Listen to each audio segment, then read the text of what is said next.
Hello, say hi to a happy day and enjoy listening while I read to you a story.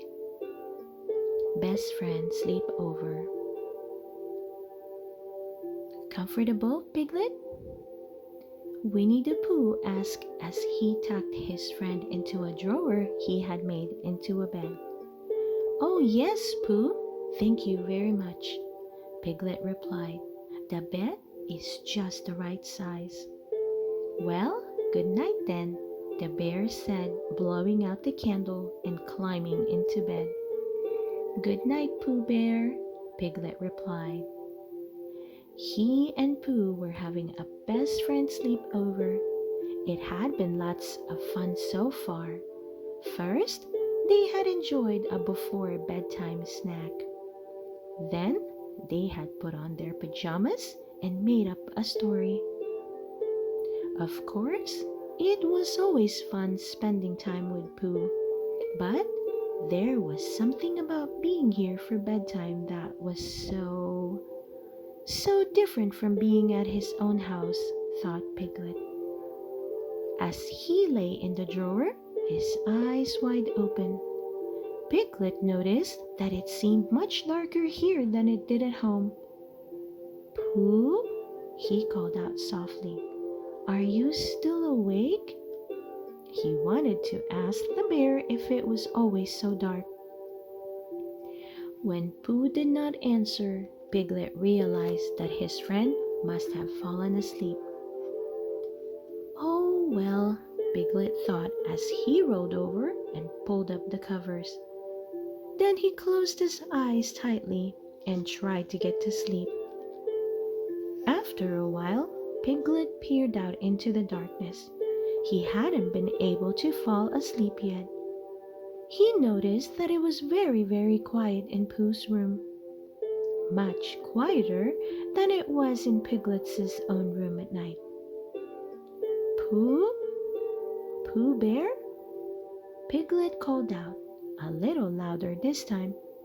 He didn't want to wake up his friend, but he wondered if perhaps Pooh was awake and had just not heard him earlier. Just then, the quiet was broken by a peculiar noise.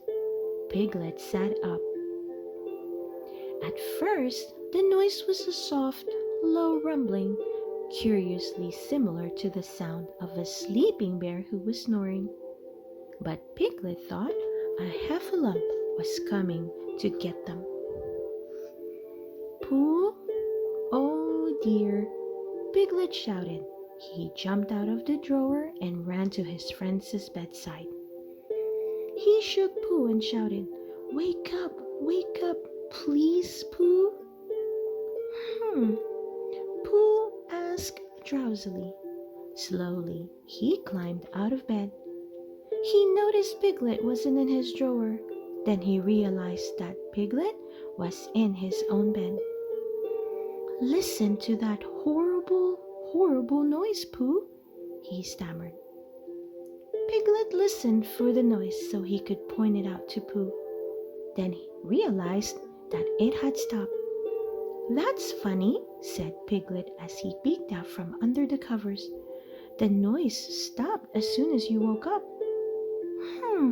The bear said, yawning.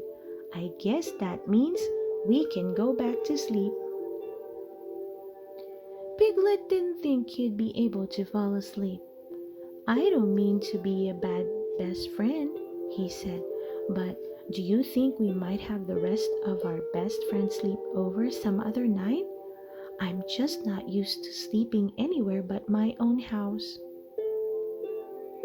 Pooh sat on the bed and put his arm around Piglet. I understand, he said. We can have the rest of our best friend sleep over whenever you like. Pooh helped Piglet gather his things. Then, hand in hand, they walked through the wood to Piglet's house. Here you are, Piglet, Pooh said as they entered. Home, sweet home. Thank you so much for walking me here, Piglet replied. I suppose you'll be needing to get home to bed now. Pooh thought for a moment. Yes, but first I might sit down for a little rest.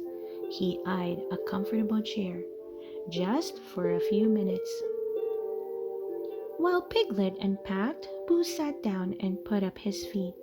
Then he decided to rest his eyes, just for a moment. His eyelids felt awfully heavy.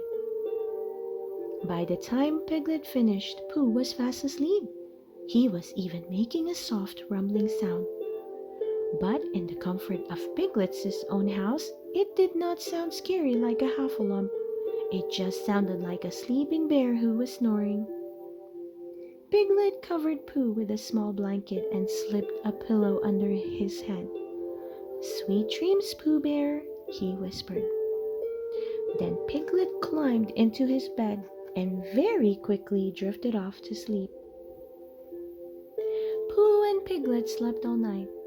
The next morning, Piglet woke up and saw that his friend was still asleep.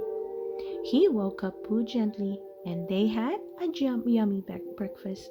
It had been a wonderful best friend sleepover after all. The end. I hope you enjoyed listening to the story, Best Friend Sleepover. Please don't forget to hit that like button and subscribe to listen to more of our favorite book stories. See you soon!